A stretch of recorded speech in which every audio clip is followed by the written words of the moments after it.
yo, what up, what up, what up? We are back in the building.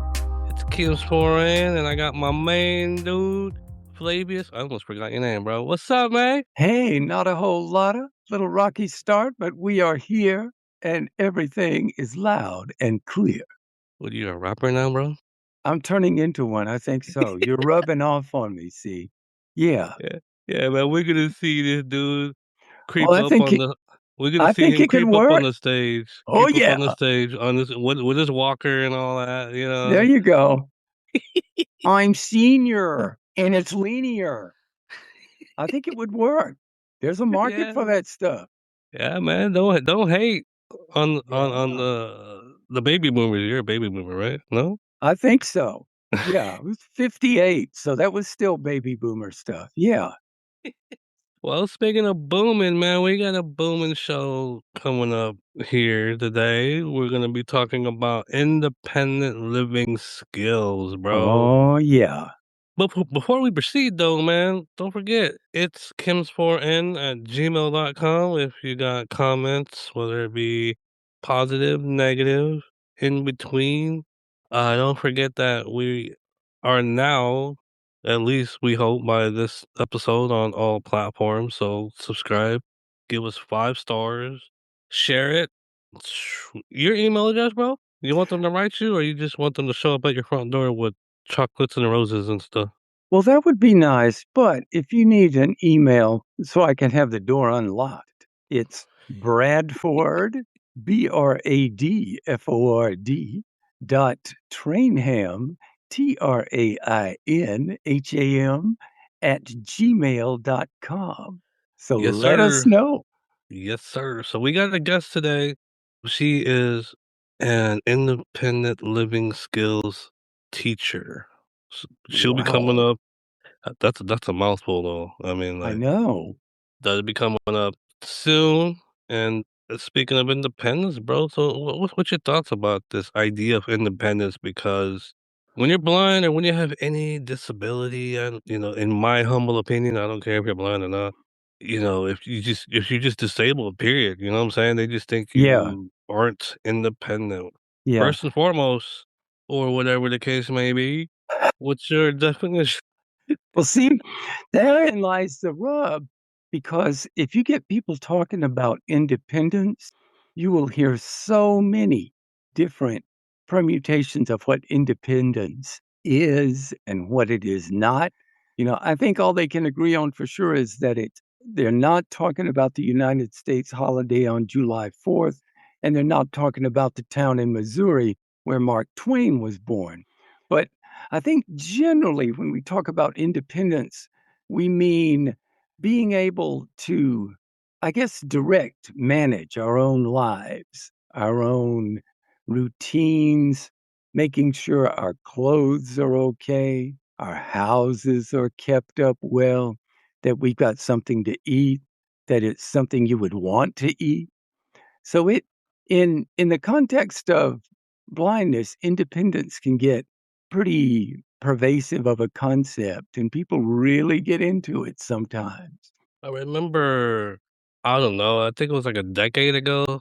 I was talking with this cat. He's a blind guy, and he runs a business where he does web design training, screen reader training, blah, blah, blah, Yeah, blah, blah. And we got into this discussion. Actually, no, he just asked me the question because he heard me ask my daughter if she could read the mail. yeah, And I'm sure you guys heard my phone in the background, which is fine. It's a form of independence, voiceover on your iPhone. there you go. Man, bro, why are you gonna ask your daughter to read it? I'm like, "'Cause it's quicker, bro." I mean, Yeah, by the time I bust out the computer, turn it on, launch open book, put the paper where it's supposed to, blah, blah, blah, she could have done read like 4 pieces of mail, you know what I mean? So I is that know. convenience or is that being dependent? See, I don't know the complete answer to that, but, the same kind of a similar spin on that is more along the lines of what you were just talking about. When do you accept help from others? Like if a bunch of people are going out and you're with them and they're all headed say, toward a lunch date? Are you gonna walk with somebody's sighted guide? Are you going to insist that you walk with your cane? I was always one to I never minded going sighted guide with a person, but I knew other people that just goes, "No, no, no, no, no, you don't do that." And, some people are into perpetually educating other people about blindness, and I'm not sure about that because how do you ever have a social life if you're always in educator mode? You're a teacher, but you gotta come home and, like, wind down and be yourself and not in a perpetual teaching mode. So what do you think about that stuff? I mean, it's kinda like, you know, leaving your ass at the door kinda thing, right? Like, I tell my Yeah, daughter, "Yo, my kid, she's a lead at Starbucks," and you know how the leads are, right? They're, like, real bossy, blah, blah, blah, blah, yeah, and she brings that home. I'm like, "Dude, you need to leave that at Starbucks," you yeah, know? right, and the But same thing with an educator, right? yeah, I mean, of course, there's laws in place, like, I guess it all depends, though. I mean, like, are you talking when you say leave things at work, like, you don't bring your papers home, you don't grade them or anything like that? Elaborate on that. I'm talking more about when you're in like a friendly gathering with people that know you, do you use every one of your acquired independent skills or do you chill out and relax with your friends and let them assist such that you can carry on like a social interaction with a bunch of people? Because yeah, you want to be able to do things by yourself, but most of us would prefer to have some kind of social life also. So it probably is a matter of striking a balance, but sometimes that balance is hard to identify, I think. I think I know where you're headed, though. It's kinda like my coworker, like, when we're away from work, which is hardly ever, and we're doing things, she'll guide me. Yeah, But when we're on the school site, whatever, it's like, you need to learn you need to use your cane. I mean, not that I'm not using my cane, because going back yeah, to you said sighted guide, I use my cane also. I don't, like, not have it if I'm being exactly. guided, Yeah. but I don't think do you think it's just personal preference? I mean, it's like, "Okay, look, I know we're not at work," you know what I'm saying? So I'm not I gonna I do a lot of times if I'm with somebody, like if they want to take me shopping, I'll walk side guide with them, and I don't feel like I'm surrendering anything, because most of the time when you're with somebody, they wanna talk to you, and you wanna get into, like, the details of the conversation and not having to be pay attention to, like, I gotta walk around this display in this store, or I've got to do this and this and this, and you can certainly choose to be as independent as you want, but a lot of times I've seen that kind of thing, as I say, just sort of seemingly restrict a person's social life. But it probably is more of a personal preference. And you do know how I have a tendency to overanalyze things. And, I think all of it too is just, that could be indebted in their DNA, the nature of Yeah. the beast because they've been doing it for Yeah. years. Let's It's say, how you've been taught. yeah, so let's say you've been in the game for like 30, 40, 45 years, Yeah. it's gonna be, like I said, it's gonna be ingrained in your DNA. Like you're gonna be Yeah. used to, hey, use your cane correctly. I don't, I know we're not at work. You know what I mean? It's like, Yeah. Exactly.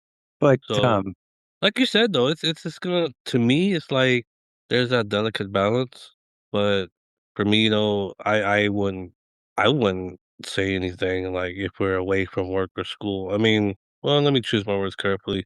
School's a different story, they're youngsters, you know exactly, what you I got a mean? special situation there, because 'cause you're being an example to other people when you're at school. Yeah, over the years, I've always been teased because the way I use my cane, I call it mobility instructors, if they're listening, there are different terms for the way you use your cane, right?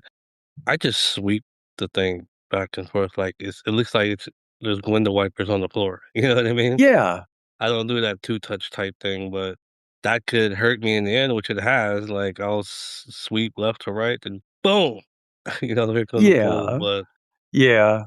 I'm hard-headed, as you know, so it didn't really affect me that much. And I bet deep down everybody has their own personal eccentricities that they attach to using the cane and probably to a lot of the other things that our friend will be talking about in a few minutes when she comes in. But, I would imagine the biggest deal about being independent is just finding stuff that works for us, like deciding what we have to have complete control of or partial control of, and, Defining independence, though, I'm not gonna pull up a dictionary right now, but typically, when you hear the word independent, people think do it DIY, you know what I'm saying? Do yeah, it yourself. yeah. Whether it be walking or paying the bills or washing your Cooking. clothes, cooking, I yeah, mean, so, like, are you not being independent because, like, let's say I'm grilling some chicken on the barbecue and I ask my kid to pass, the salt. yeah. Is that being dependent? I know that's a silly example, but still, Still though, I'm still asking somebody to do something for me when I could have just done it myself. exactly, but a barbecue like that is also generally, as you are pointing out, it's like a family function. So, there are usually multiple people involved, and I really don't see any harm in asking for, a little help from somebody else. It's just, as they say, a thing. Agreed. I mean, we would love to know you guys' thoughts. I mean, are you guys being dependent when you're asking people for help, or you simply just don't give a damn what people think? This is not about if we care what people think. It's just we. At least I want to know. Hey, so are you being dependent? That term codependent with these youngsters these days. That's Yeah, overused, like the word anxiety. Like, every time a kid gets in trouble, "Oh, I'm sorry, I have anxiety." I'm like, "Do you even know what that yeah, means?" yeah. Oh, they probably have some idea, but yeah, you do hear that, like, way too much. So you hit a dude across the face, and then you run from security because you know you did something wrong, so you got anxiety? Yeah, really. That don't You make got any sense to me. he's anxious that he's gonna get caught, see? That's Yeah, what's going so, on with that. the skill set, though, learning how to use a computer, learning how to travel on the bus, I mean, Yeah, because again, we're talking about independent skills, so we talked about the cane usage, cooking, what other skill set like could you think of? managing your money.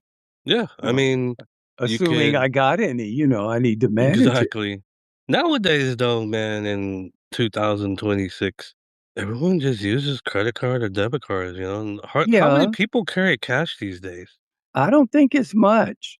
And also, you've got just about every site I can think of, every bill I can think of is one that I have an option to pay online. And that's something that I just, you know, 30 years ago when the internet first became accessible, a lot of places didn't have online portals where you could set up your account and log in, like the utilities and stuff. But now, I would think just about anything you're gonna try to do has some means of you getting that transaction done online. You talk about 30 years ago when I was married. I remember, man, like it was like working a second shift because it would take Yeah, so long. You have to drive over here, wait in line, money yeah, order in hand, turn it yeah, in, and then you got to get in the car and drive to the next place to pay your bill, rinse and repeat. So we kind of got exactly. spoiled with the internet.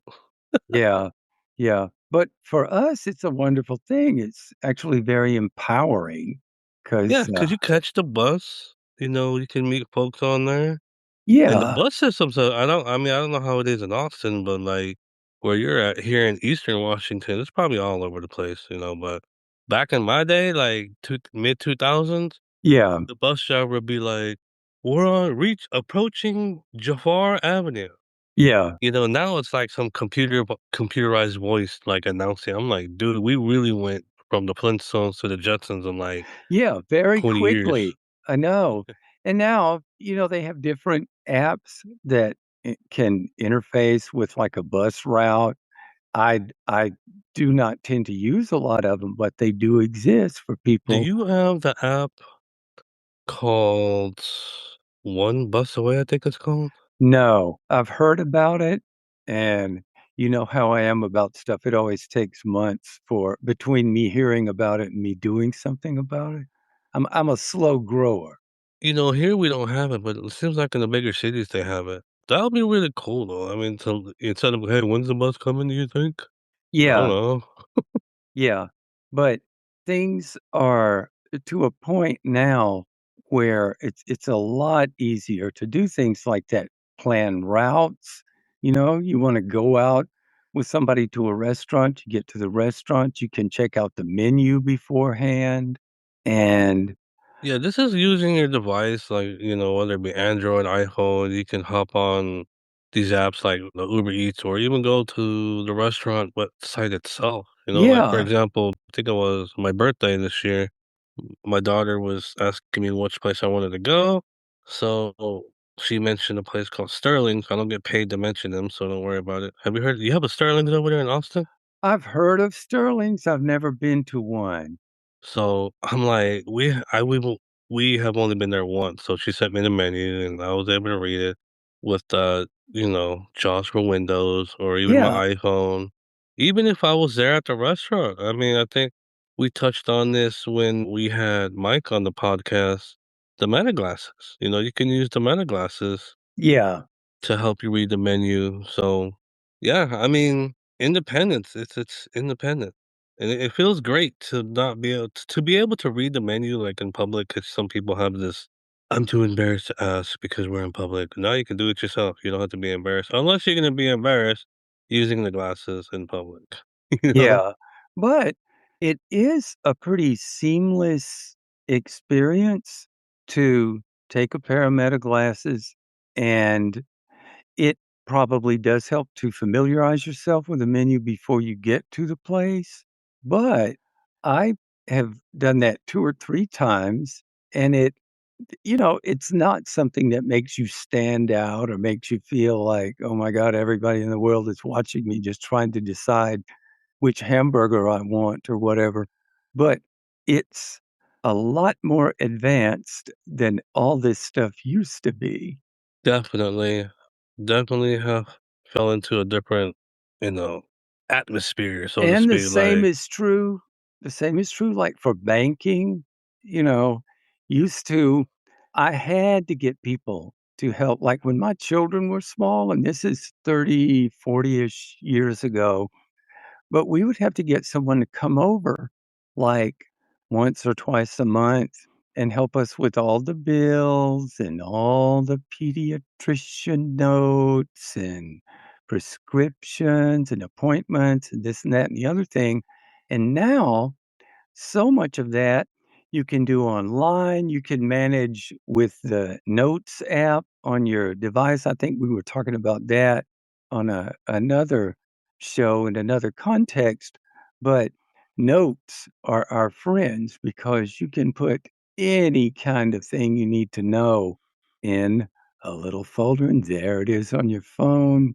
You just open it up. And I'm not even that huge of a phone user, like an iPhone user with the add-on stuff like Notes, and you know how I am about calendars, but it's great to have that stuff there when you should use it, when you need it.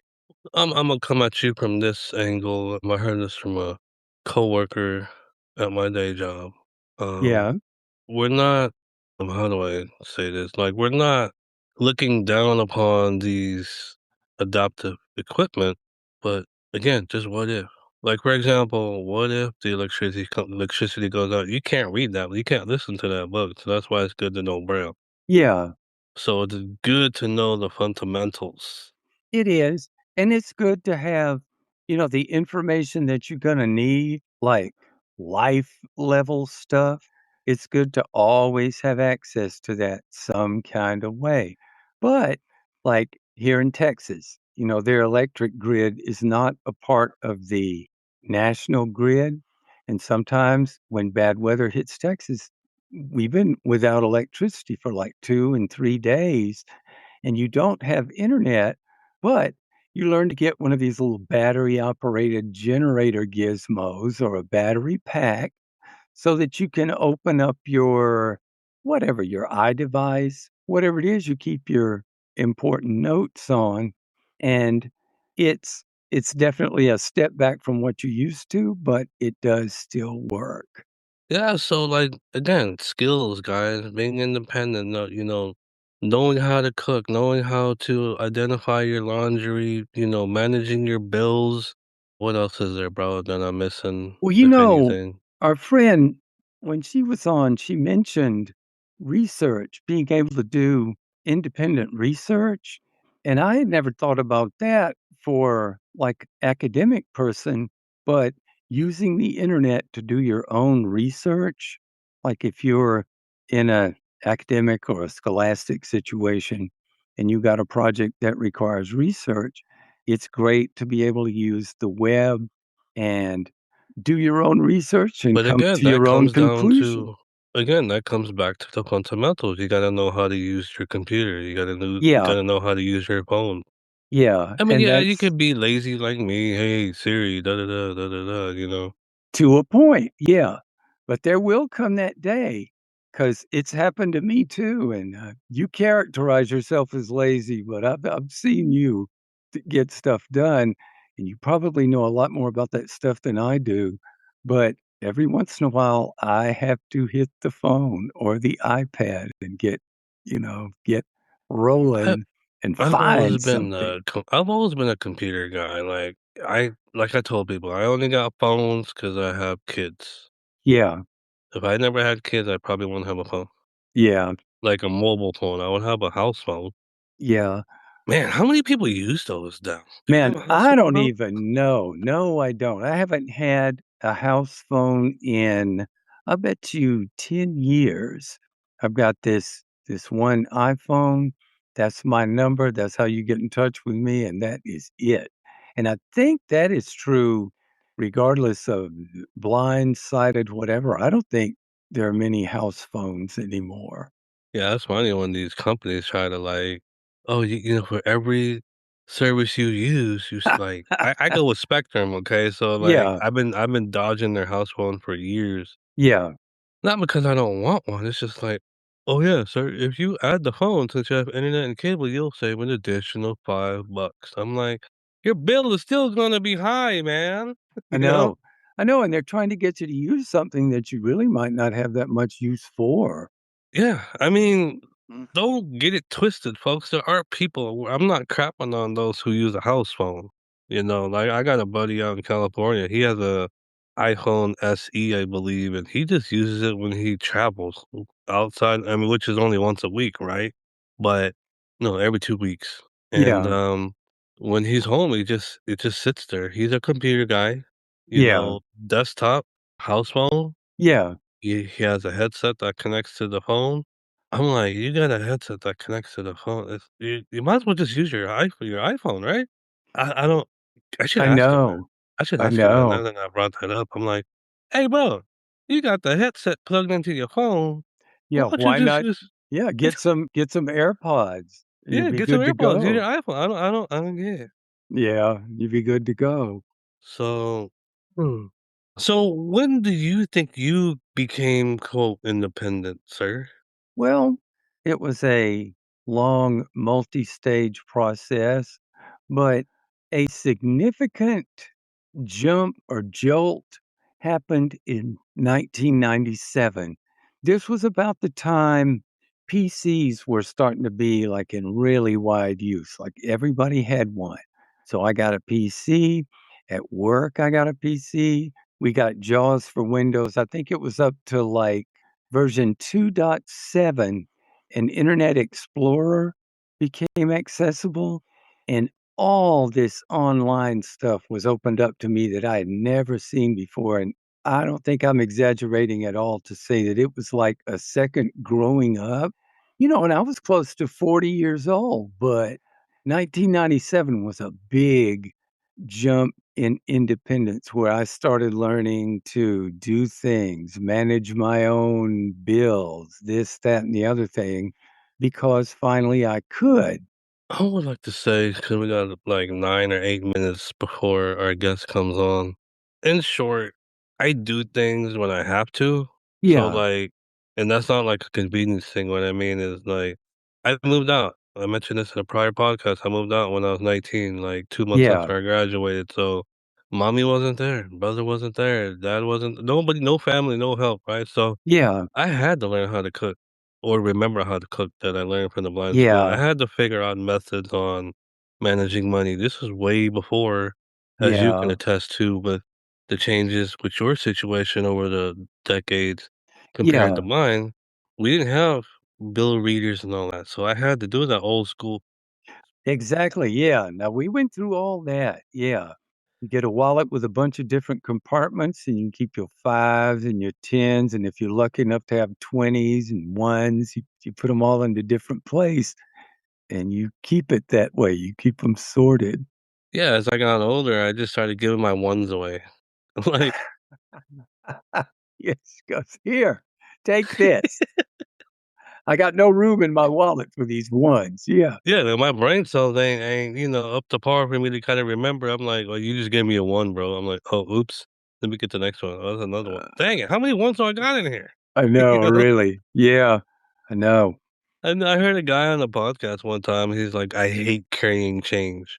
So, I have this jar downstairs where I just throw all the change in there. He has $6,000 in change in that jar, bro. Wow!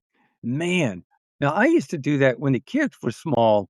I would save change, and we'd go up to the grocery store, they had one of those coin sorters, and we'd go in there, and the girls loved watching that stuff because it would categorize, and there are apparently, like, lights that flash and stuff and tell you how many of everything you got, and, yeah, my youngest daughter, she fixated on that for a long time. And every Christmas, I would get a different piggy bank because she was trying to signal to me to save money so we could take it up there and cash in that change and maybe go get a toy or something, see? But, yeah, we used to do that too. Yeah, so, I hate to sound like, you have you heard of Destiny's Child, bro? Yeah, I know who Yeah, so Destiny's I ain't Child trying to is. sound like this and Destiny's Child and, that song they got, Independent. I can't remember if that's the name of the song, but, I think so, yeah. we're not trying to say, like, go on a march and throw up signs about being independent. Don't be like certain federations around here, you know? But, some Just people are into that, and I guess yeah, I I'm can not I'm not crapping respect on it, it. though. I can respect it if it's important to them, but when somebody else starts insisting that I live my life a certain way and that I do certain things a certain way, I can get kinda edgy about that. Yeah, it's no different from, like, someone trying to persuade you to go to a certain denomination, you know what I mean? For, like, church or Yeah, whatever. it is. So And, man, one time I'll just tell you this story. One time, I was playing music for this it was kind of a spiritual retreat out in Estes Park, Colorado, and I met this guy. He was the founder of I don't know if you've ever heard of Celestial Teas. It's all these different herbal teas that this one company makes, and a lot of, like, health food people and stuff drink that. So he saw me and he realized I couldn't see because I was with the musicians and stuff. And he came up and got to chatting with me. And he goes, I went to hear a young man speak who had climbed Mount Everest and he's blind. And I said, that's very good for him. But I said, he needs somebody like me to welcome him when he gets back down on the ground. I am not going to be climbing up Mount Everest. So, you know, different strokes for different folks, as the song says. and I watched a documentary on that a while ago. The only reason why I did because as folks may remember, I'm a big wrestling fan, and one of the wrestlers from one of the companies actually successfully climbed Mount Everest, and then Wow. when I watched it, they were talking about how their dead bodies still there, I and know. And those people have to train for, like, weeks, And it is remarkable that a blind guy could do that. But, that's him and his quest and his thing. And it doesn't mean that the rest of us homebodies, I'm a rocking chair champion myself. I can spend more time in a rocking chair than anybody and don't expect to get any recognition for it either. But as I say, everybody is welcome to be up to a different kind of way of expressing themselves and doing what they like to do. Yes, sir. So you wanna take a peek to see if our guest is waiting or the you get Yeah, let me sort check of that out. so, as Yeah, he's looking, I'm just gonna say, y'all, I mean, just for you youngsters out there listening, practice on them braille skills, practice on them cane skills, learn to and use your devices. I'm not seeing her yet, okay. but we'll let her in when she gets here. And stuff like that, and it's okay to ask for help. Even sighted folks go through this, like, I had to explain it to my kid at one time, like, she was getting all feisty, "I just wanna be independent." I'm like, "If you wanna be independent, you living in the wrong place then. You don't need be you don't need to be living here if you wanna be independent because you ain't being independent," in my opinion. Again, we go back to that, what is your definition of independence? So I don't wanna go down another rabbit hole just in case our guest comes in, but if your kid decides to live with you for 10 years, do you think he or she's being independent? Yeah, exactly. And it is probably a case of the situation varying with each set of participants, as we say. But yeah, some people can get real militant about independence. And I have no problem with anybody doing anything they want to be independent as long as they don't start like overdoing that with defining it for other people. I got a text here from our guest All right. because she's with her son is with her, and I jokingly said, "Hey, how about we ask him some questions on the show?" There you And he go. and she writes back, he said, "No, and I wrote back, I was just kidding anyways, Yeah. So LOL." is she on the way? Well, let me tell her. So that's the beauty of it, though. So we're talking about independence, independence, y'all. So like, I'm able to, even though I'm recording a show, but I'm in real time communicating with people using my iPhone connected to my braille display, my Mantis Key 40. There you So go. excuse my dog there in the background. That's all right. I've been trying to run a cat out of here ever since we came on. She wanted to Every time a participate. big truck drives by, she just starts barking Yeah. like, "Oh my god, I'm gonna get hit." Well, she's street security. Yeah. That's her job. It just I don't know, I asked my coworker about that, she's like, "Maybe that brought back a memory." Brought back a memory? It's a dog.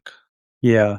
How Some far dog back can a dog remember, though? Oh, man, you'd be surprised. They learn apparently by pattern, and they can keep track of patterns that go way back to, when they were puppies. Yeah, dogs are amazing. They sometimes are smarter than we are, I think.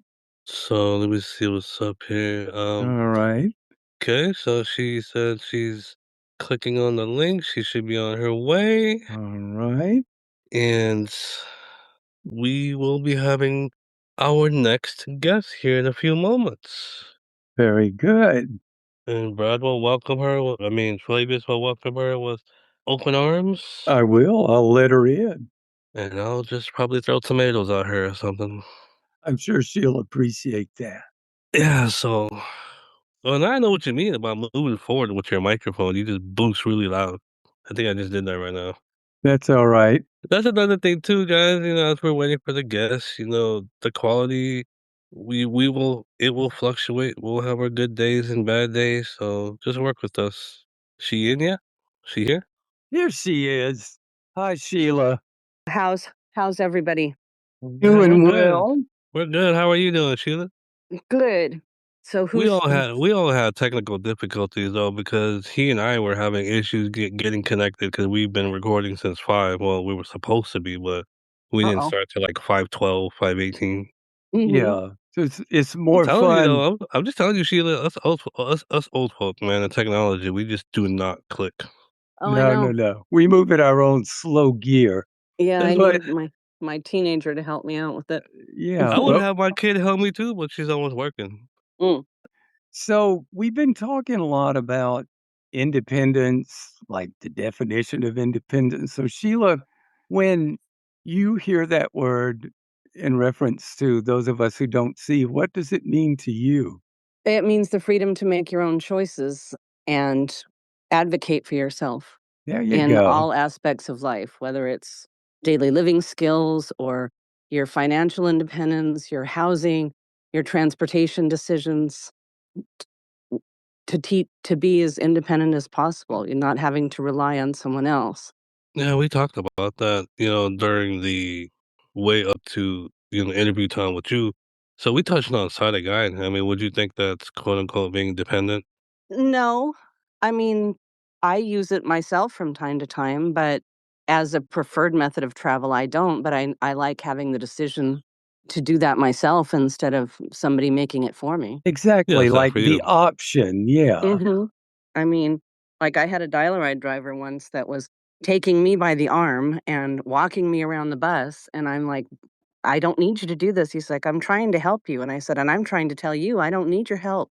yeah, That I brings up a said, good question though. I'm sorry, I don't mean to cut you off, but like I've seen that and been through that where like people they just voluntarily just help you like "Well, you need it. So like once you ask first, you know what I'm saying? well, Like and plus, being a woman too, there's that yeah, intersectionality there. If I was just any other woman, you couldn't take me by the arm and move me where you wanted to go. My exactly. disability should have nothing to do with that. Yeah. So, yeah, it's I always tell my clients, you're it's up to you to ask for the help you need, but it's also up to you to refuse it if you don't want it. So do so you you be mentioned Go go ahead. ahead. Um I I was was just gonna gonna ask her, do you begin with clients like at so what we might call an entry level? Like when they come to you, do you teach people who are at the beginning of their journey toward independence? Yeah, usually what the majority of my clients are seniors and the elderly, and so they've Yeah. had a lifetime of living with vision.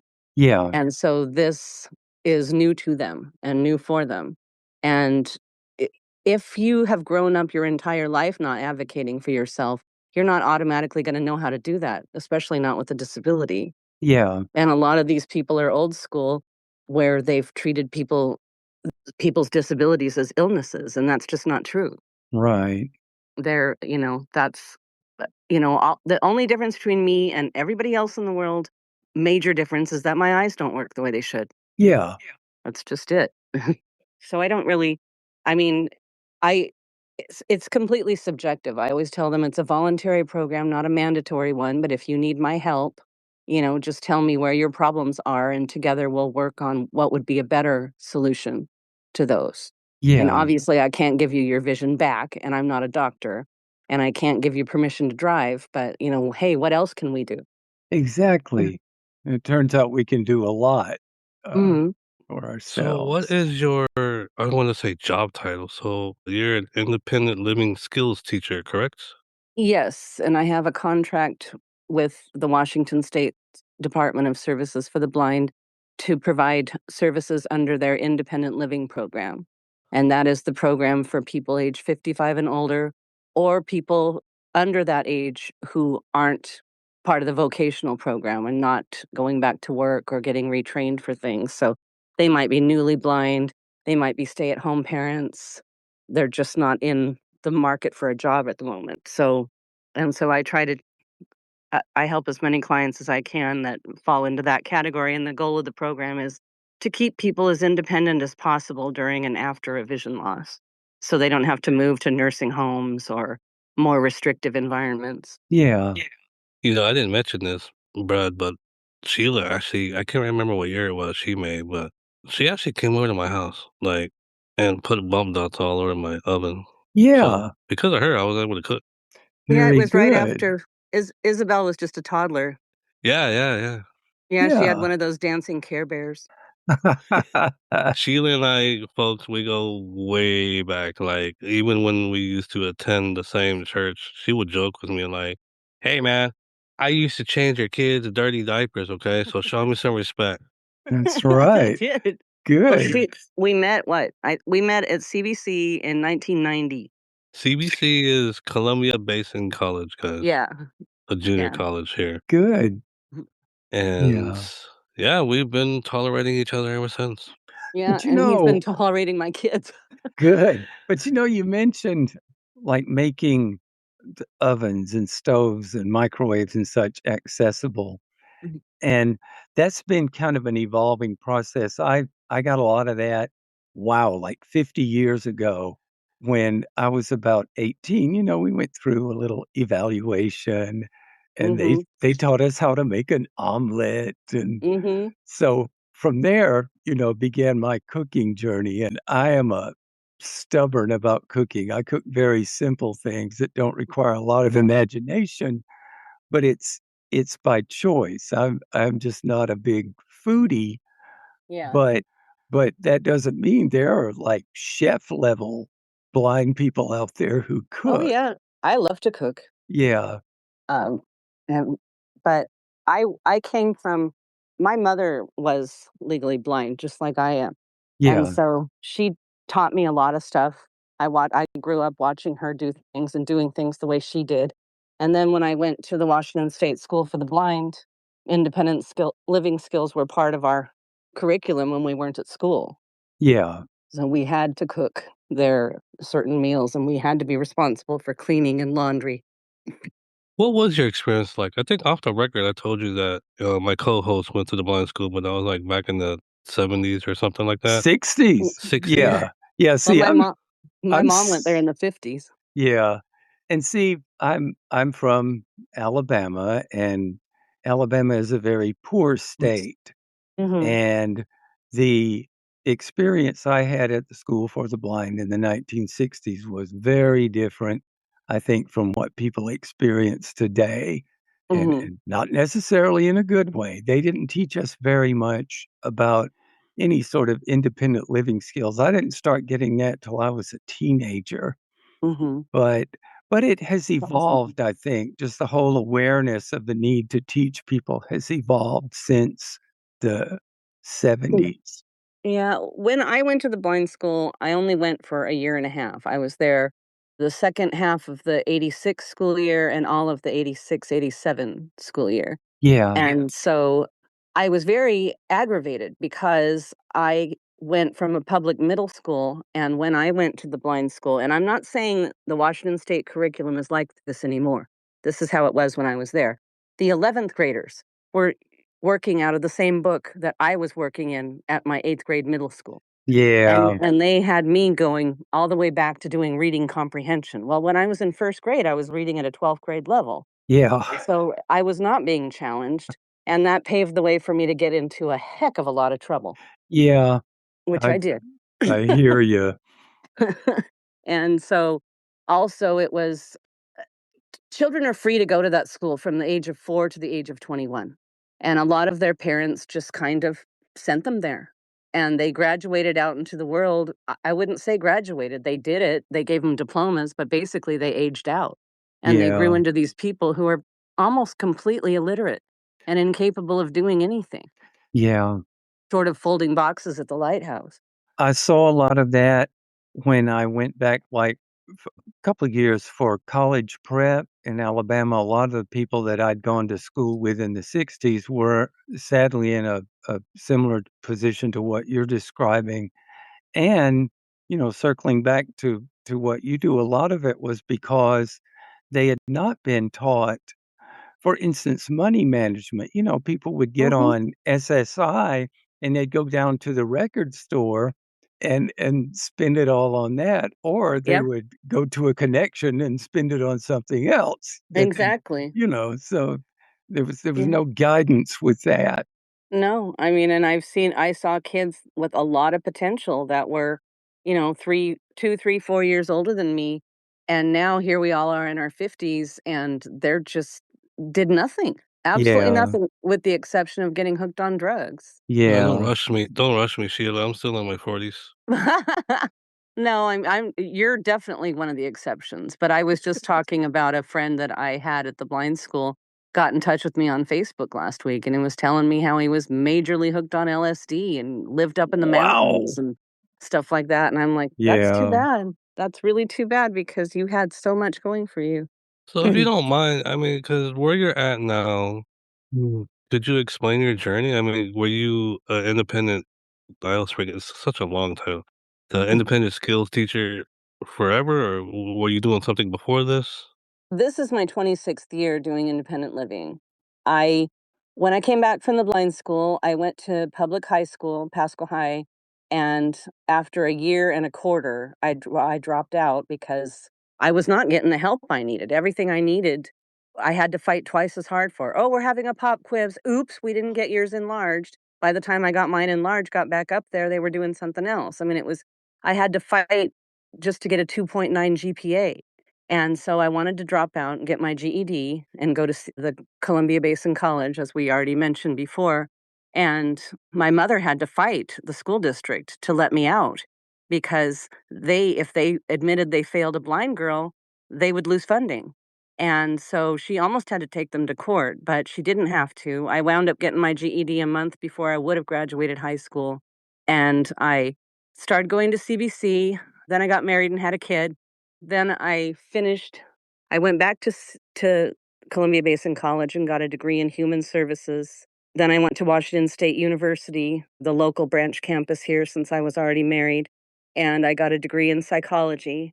I worked at a case management place that had to prove that people with labor and industries disability claims could go back to work at their previous jobs. So I had to do all this labor market survey research, and I lost that job after a year. So what happened then was I had been on the board of directors of the local nonprofit agency for the blind here in Kennewick, Washington, and people from the State Department of Services for the Blind wanted that agency to take over 5 counties for their independent living program because wow. it was too much for the only other agency on this eastern side of the state. And they had like 19 counties. And so they wanted to give our agency 5 of them. And so I said, well, I'm out of a job. If I don't need any special certifications and qualifications to do this, can I apply for the job? And I applied for it and I got it. So I started doing that work for the nonprofit agency. And they went through periods of really gross mismanagement. And I just kept on doing the independent living program because that was a guaranteed contract with the state. But at the last of it, after the pandemic, the only other person that was working there decided that she didn't like me. And because I would not do what she said and let her treat me as a subordinate, I deserved a lot more respect than that after 20 Yeah. years. And so she convinced the powers that be, or were at the time, to let me go. They decided not to contract with the Department of Services for the Blind anymore, so they laid me off, and I went and became an independent provider for that contract. I took it over. They wanted me in this position because I'd had 20 years of experience, and so they weren't gonna go to the trouble of retraining somebody or anything like Yeah. that. So I left and I took the contract with me, and I started my own business. I contracted with them as a sole proprietor. And so that's why I call my business Legacy Independent Living Services because it's a legacy of my mother passed down to me passing it down to my two of my 3 children who are legally blind and my clients. And so I've been doing this. Now I do 6 counties over here, so I travel quite a lot. But yeah, long story short, have 3 kids and divorced and well, not I wouldn't say living on my own because I'm living with family right now, but Yeah. for the longest time I did. I lived on my own after my divorce for about 7 years, Yeah. and I would still like to. It'll happen. But yeah, I mean that's my story in a nutshell is that I've been part of the State Department of Services for the Blind as a client for about 36 years and as now a provider for them too. So You see why it took Good. me a long time, bro, to try to get her to I come on the do. show? Yeah, 'Cause very she is busy she's person. busy, bro, like, Yeah. I'm like, "I just got tired just listening to your schedule, man."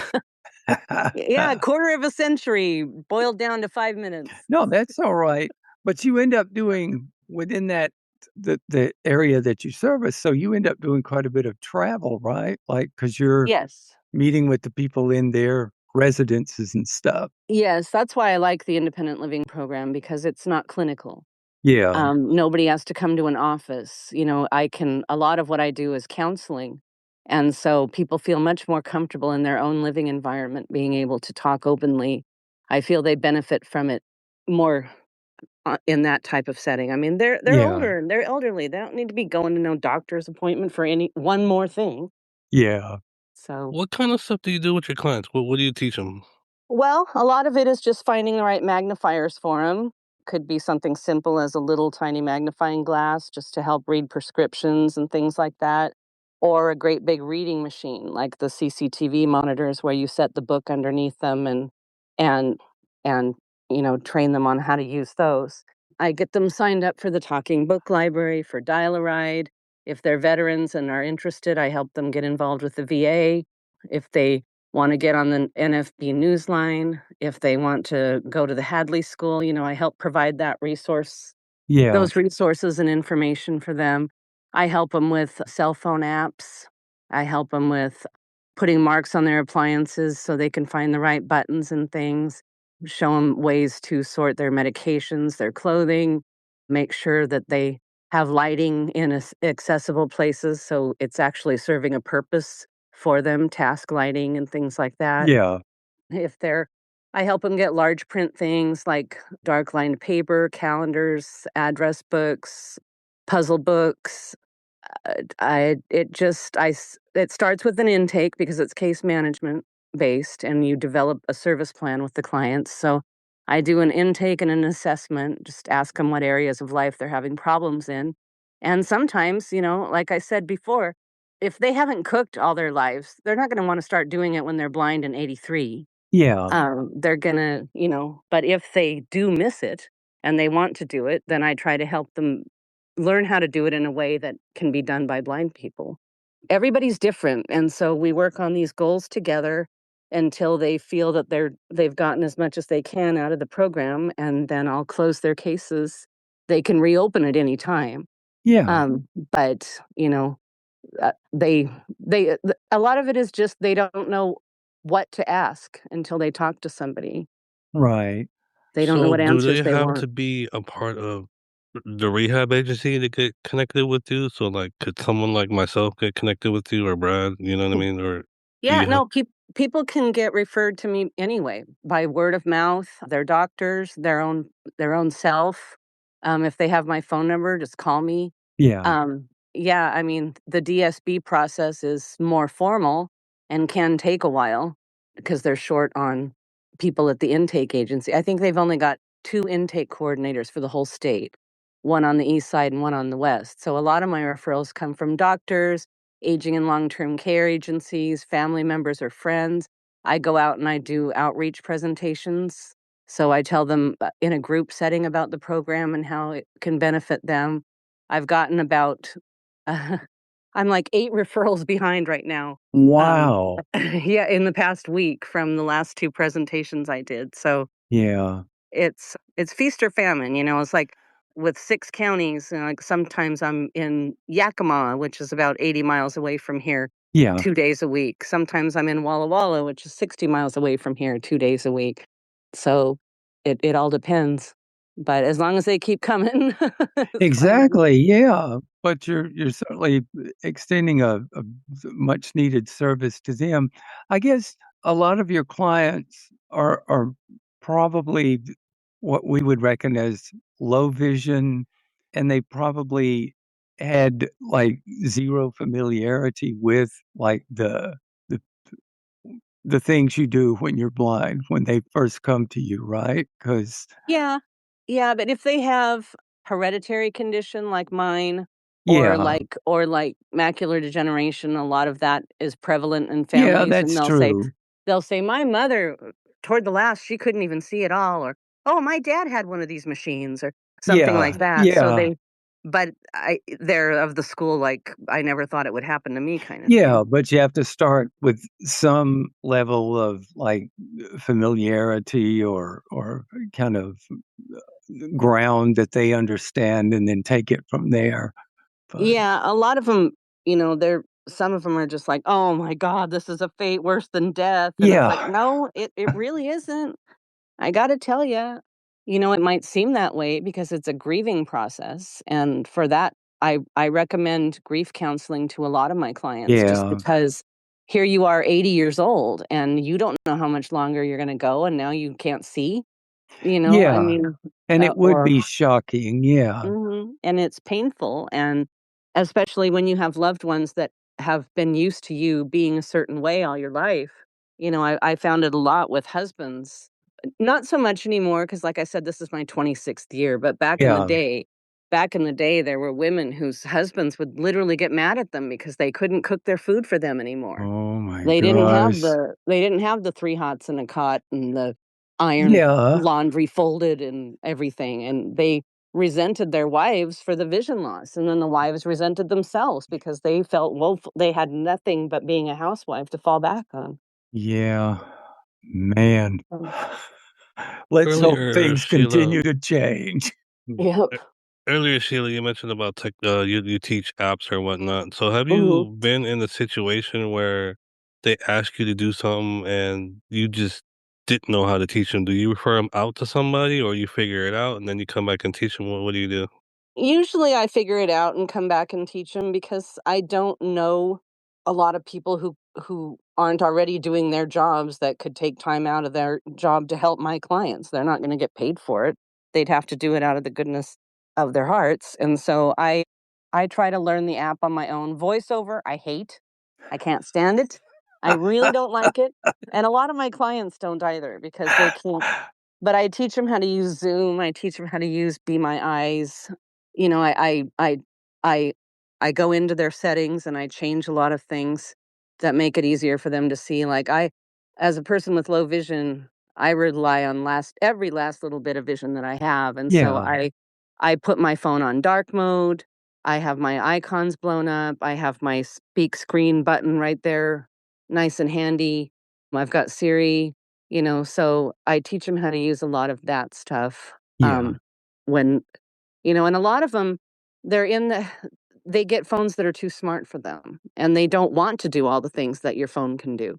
I mean, I use mine for texting, emails, watching television, calling, note-taking, Zoom meetings like this, everything. But they just wanna be able to call their daughter or talk yeah, to their grandkids, and then they've got this phone that does everything but cook for them, and so I always tell my clients, and their kids mean well. They really do. They get them and they try to set them up for them, but a lot of the times they're part of some family plan, and so they got that phone as part of a deal, and it's really hard to get out of that.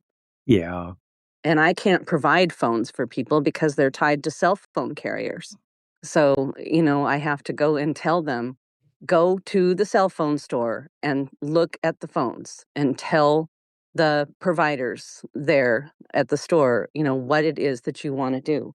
yeah, If you want to do all these things like texting and I mean, I just taught an 89-year-old woman how to use Android has, instead of Siri, they've got Bixby, and so I taught an 89-year-old woman how to use Bixby the other day, and, very she loves it. good. So now Yeah, she's texting, she's checking the weather, she's checking the calendars, she can find out where the closest movie theater is, just it's a whole new world for her. But then I've got some people who still can't even dial a phone, and I've taught them how to do it like 8 times yeah. There you because go, bro. So well, instead of texting our chat group for iPhone questions, call Sheila.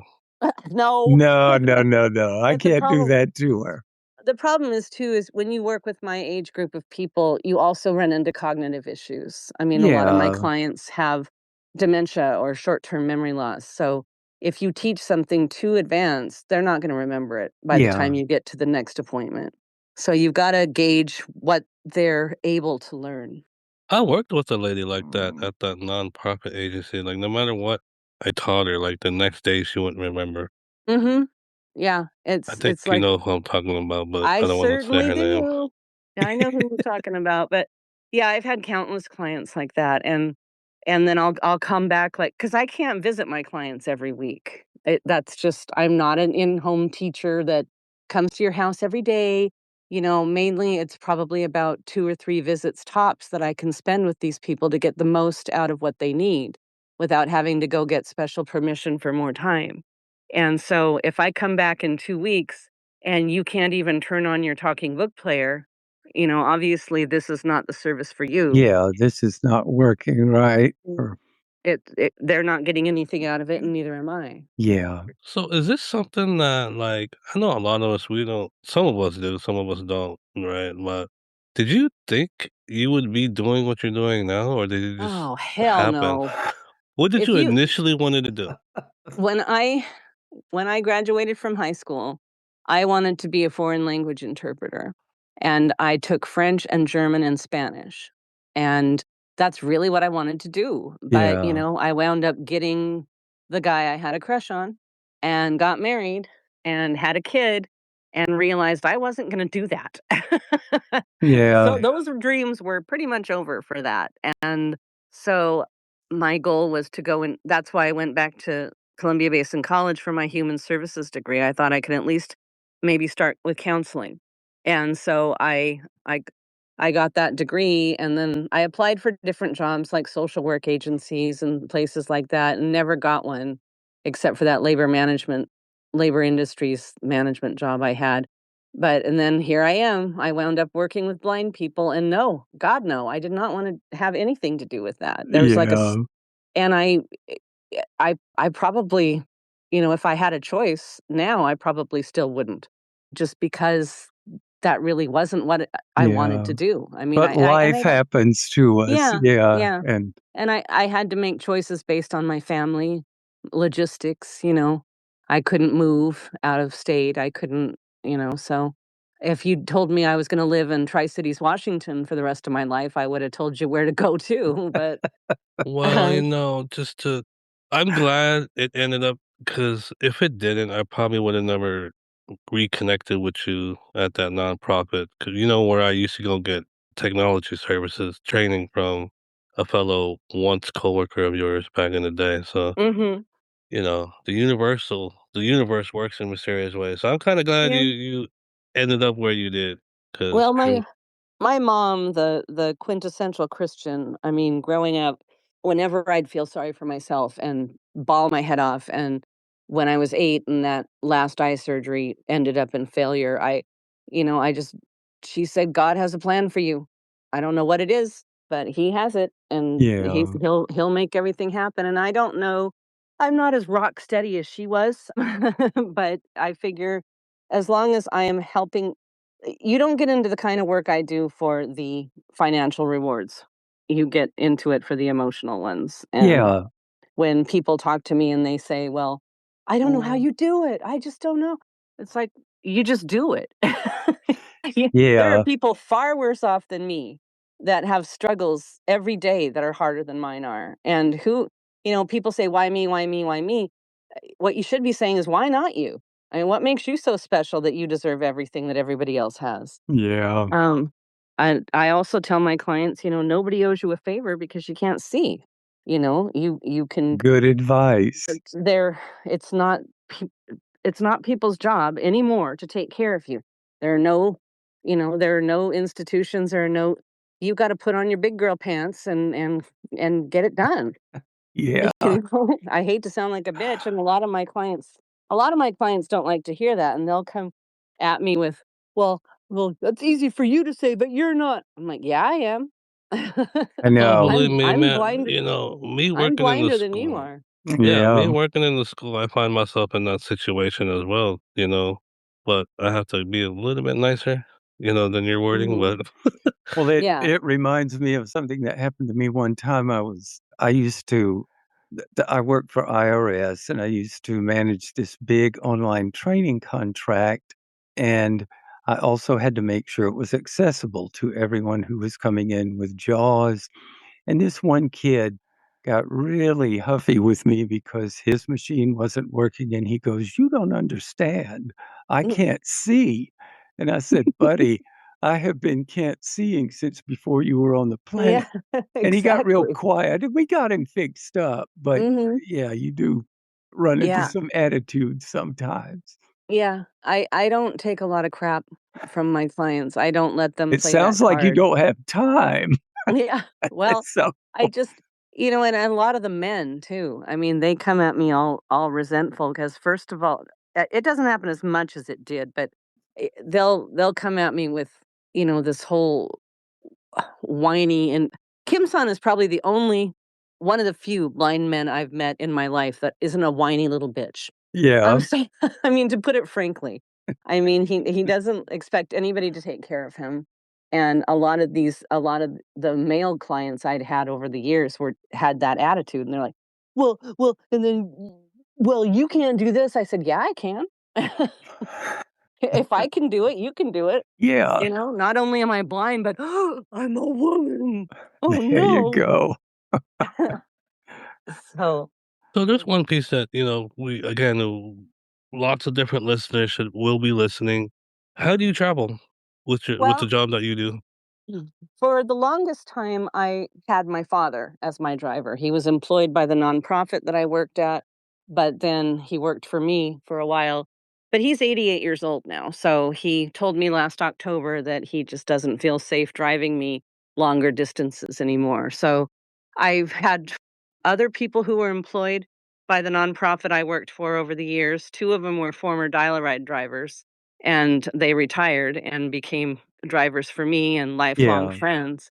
And then I just had another friend of a friend right after my dad told me that he couldn't drive for me anymore. My friend said, "Hey, we're not traveling down south this winter. I'll do it for you." So, by the grace of God, there's always been someone to step in. yeah, If not, then in the Tri-Cities area, I do take Dial-A-Ride as much as I can. Unless I have multiple appointments, that's kind of cumbersome and tiring to do because of the way the system is set up. But yeah, locally I'll try to take Dial-A-Ride, but the longer distances, I try to schedule at least 3 to 4 appointments when I'm out of town.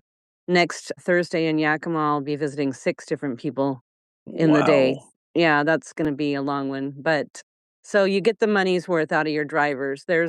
As part of each client's case plan, there is an allowance to pay the drivers and to get reimbursed for mileage.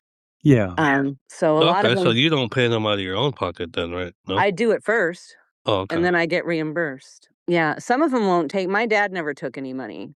Yeah. My friend is now, which I don't mind paying her, that was always an option and technically a requirement, but my dad never did it. But I mean, yeah, I pay the money to the drivers myself, and then I get reimbursed at the end of each case when I bill for it.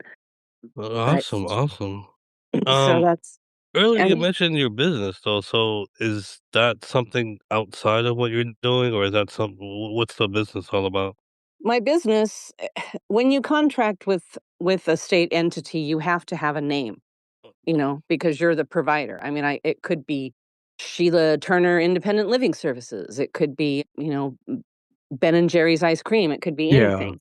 But they have to pay somebody. And since they said, do you want a business name? Because I had to apply for a business license to become a straight contractor. And I said, yeah, let's call it Legacy Independent Living Services. So when I talk about my business, that's it. I'm referring to the contract that I have with the state under the name Legacy Independent Living Services. I yeah, also work for a company called Vision Matters that sells the higher end CCTV magnifiers and Orcam and Vision Buddy and all those high techy things. And so I work for them on commission. So when I sell things for them or deliver things that the VA has purchased for their clients or aging and long term care has purchased through them, I deliver that and I get commission on that. So Okay, because when you I you first have saw to the be an name, expert, like, in administrative items as much as living skills. You have to, Well, like, know where to go for what, right? yeah, I do have an MBA also in a master's in business administration that I got. when I was seriously thinking about leaving the nonprofit agency and getting Yeah. my divorce. I went back to school and got an MBA. So I do know a lot about what I'm talking about, but I also learned a lot from vendors that are already doing it. Yeah. Services for the Blind has a lot of independent providers like myself. Well, what were you going to ask me about the name, Kim?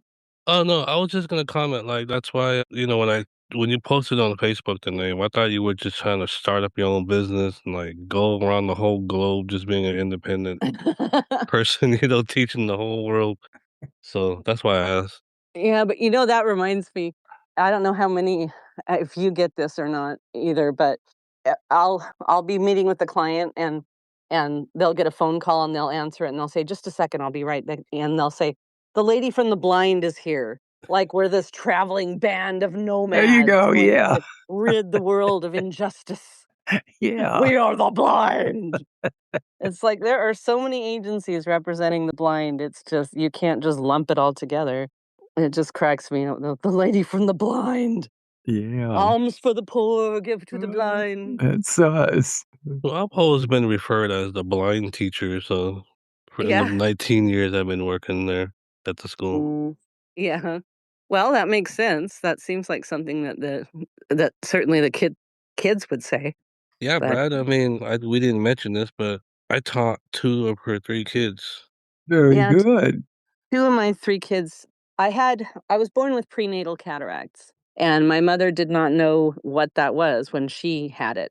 And Yeah. she went her younger sister was fine. She went to 5 doctors, and they said her kids would be fine, and my older sister was. And she went to the same doctors, they said, "Nope, everything should be fine," and here I am.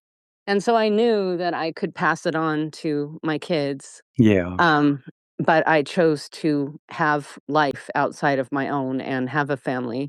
Yeah, And, same thing. I had retinoblastoma, and I was presented with that choice also, but I'm Mhm. glad I had my children. They are all Yeah, fine, but yeah.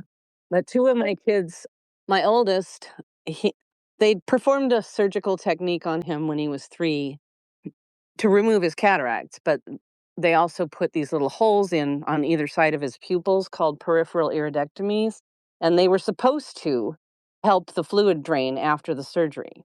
But what they did was add more scar tissue and gave him raging postoperative glaucoma. And so wow. when he was 13, he wound up he says it was earlier than this, and it might have been. It's his journey, not mine. But I remember him as being 13 when he finally lost absolutely all of his sight. And so he's totally blind now. And my youngest, he had his surgeries early. They didn't do that technique on him, but we scar really good in our family. We heal really good. And so he also has postoperative glaucoma.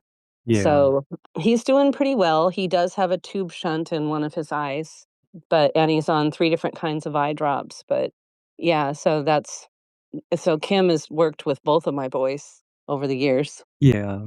And so not only have Which we one has the tube? The youngest or the oldest? The shunts? actually, they both do. Well, Nigel doesn't have the eye that had the tube in it anymore. He got it removed, but Nathan has one in his left eye, I believe. Yeah, Yeah, that kid, I worked with him, pretty much all through high school. He's a smart dude. he is. He's a smart ass too. But But, I mean, I love both my boys, and, when Yeah. Nigel lost his sight, I sat down with him and I said, "Look, this is where we are." I said, "I've done everything to keep this from happening to you, and you can blame me. You got this condition from me, and you can blame me for the rest of your life if you want to. But what you need to decide right now is, are you gonna be a good blind person or a crappy blind person? Because we can only go forward from here." Yeah. And, you know, he doesn't hate me. Yeah, I think when I first started working with Nigel, that's when he was going through dealing with the vision loss, if I remember right. Like, Yeah, he was very, very bitter, and who can blame him? At the age of 13, Yeah. he goes to a middle school with 2,000 kids. He can't see anything anymore. His whole relationship with his father drastically changed. And so he was pissed off and angry for a lot of years, and I can't really blame him. He almost got kicked out of, he almost got expelled from the alternative middle school. Yeah. And he graduated from an alternative high school here in Pasco, but I mean, it's accredited. I mean, he earned his diploma. He just did it in a different way. So he's in California to go back to school now. He wants to get into accessibility and making sure people are ADA compliant with accessibility needs, Yeah. businesses and stuff like that. Yeah, he and I, we're trying to link up and probably do a music project together, but he's busy, I'm busy. So we're gonna link up one of these days. He's like, "Who's gonna want to listen to a white guy rap?" I'm like, "Bro, have you heard of Eminem, Or Vanilla Vanilla Ice?" Ice? No. Vanilla M&Ms. There you go. Yeah. Well, plus, if you do it right, ain't nobody gonna know you're white unless they see you. Yeah, I mean, there's plugins that can really change your voice. I mean, we Yeah, can make you. AI, man. Yeah, exactly. Can make you sound like Barry Manilow, Bill Cosby, or somebody. But Beyonce. exactly.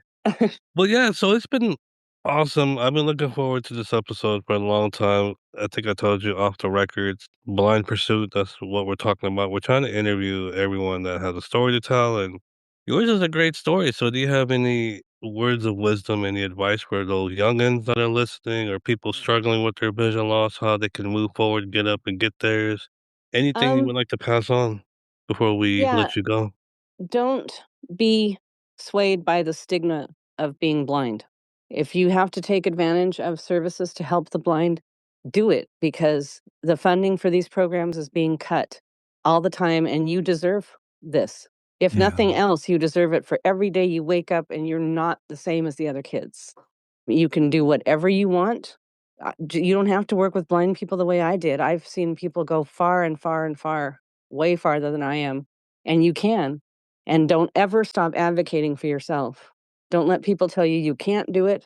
Give Let them give you a chance to try it and let yourself make the decision that it's not right for you. But be Good. informed about it, Don't Yeah. just take other people's advice. Get as much information as you need to make the right decisions for yourself. All Very right. Any good. last thoughts? Any last thoughts, Flavius? Questions before No, we roll no, on? but thank you for talking to us today. This has been a very interesting conversation, Sheila. Thank Oh, you. no problem. Thank you for inviting me. I always welcome the opportunity to share my story and my experience and, whatever I can do to help. Very good. Yeah, But just to clarify though, this business that you were plugging, nobody can't just call you up like from Louisiana and be like, "Hey man, can you da da da?" no, It's it does have to be Washington State, unfortunately. okay. For the Legacy Independent Living Services program. Yeah. But if you want to order something from Vision Matters, you can go to visionmatters.net and look at the products that they have.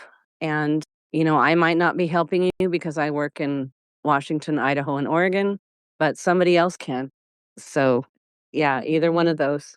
All right. Well, thank you for your time, Sheila. We will Yes, let you thanks go. again. Oh, you're welcome. Send me a link to this. I'd really like to hear it when it Oh comes yeah, out. most definitely. Good. Okay. Most definitely. And we hope that once we get rolling, share the link, share the name so we get more subscribers, more listeners. Because we're trying to reach out to as many blind folk as we can, or even sighted folks. We're just trying to educate the masses. Well, definitely. And I'll definitely share it on my pages too. Perfect. Good. All All right. right. Well, Thank you, boss. yeah, you guys take care. Have a good evening. You too. Bye Bye. bye. Bye-bye. Well, Yeah, that was buddy. very interesting. I'm hearing a common theme. I was thinking the same Just do thing, it. bro. Just People are do it. saying, We yeah, need to get that tatted, bro, like on our forehead. Just I do it. guess so. Yeah. Put it on your forehead. Just do it. But Yeah. that's it though. Whether you're sighted, whether you're blind, whether you're 66, 46, 6, just do it. Yeah. And people, put different words to that. Like I was telling you one time, my daughter talks about powering through when she has to get something done that maybe is not going to be easy. But yeah, that was an interesting conversation with Sheila. I enjoyed that. Yeah, I mean, I hate to sound biased, but I love that lady. Yeah. Um, she's part of the reason why I kept trucking along over the years. Yeah, It's one of those things like, "Hey, man, if they can do it, why can't I?" You know? exactly, And yeah. it's something that she didn't even wanna do, you know what I mean? Yeah, She didn't wanna be an independent living skills teacher for life, but, like, God has different plans for people. exactly, yeah, I and mean, did you ever think you'd be sitting here retired being a I did podcast not. co-host? I did not. Long ago, I figured I'd be a musician, and then it was like I was saying to her, life happens to you, and, you know, I Yeah. it hasn't been that bad either. It's been I have had a good life, but, yeah, that was an interesting conversation, and she gets into, a lot of the physical details associated with teaching people to be independent, so I think but that's really cool, though. It's really it's needed. I yeah, don't know how it is out there in your neck of the woods, but the more that we can help people, like what yeah, Sheila's doing and like what we're doing by showing these examples to yeah. people. Yeah, because it did sound like she's as much an information broker as she is, a hands-on teacher. It's like you gotta know where the stuff people need is or how it can be gotten, and that's, uh, a part of the journey toward independence is, learning where things are and what you gotta do. Yeah, so maybe we should stop podcasting since these guys figured it out. Okay, guys, I get it. Just do it. Just do it. Exact yeah. We yeah, after talking for hours and hours, we came up with "Just Do It." There you go. Yeah, After after 16 plus hours of shows, really. all Yeah, we had to just do it. That's it. there you go. That should be a shirt for our podcast, bro. Blind Pursuit. I Just know. do it. Well, they used to have stickers, I know back in the late '90s and early 2000s, "Just Do It" was a big kind of, what would you call it, trope or meme in the culture. But, yeah, it absolutely applies with us. Well, folks, we hope you enjoyed this episode. Don't forget to email it's kimsportn@gmail.com if you would like to be a guest or if you have feedback, suggestions. Share the podcast, share the show, leave a 5-star rating, There you go. and we will see you guys on the next show. Any last words before we I dip, don't as the I kids would say? I don't think so. It's time for us to dip out too, but Or as you we'll would say, what do you say, bro? twist We and are awe. ab we're about to twist off. There you go. Yeah. Do your Texan accent. You always gonna end the Uh, podcast with a Texan accent.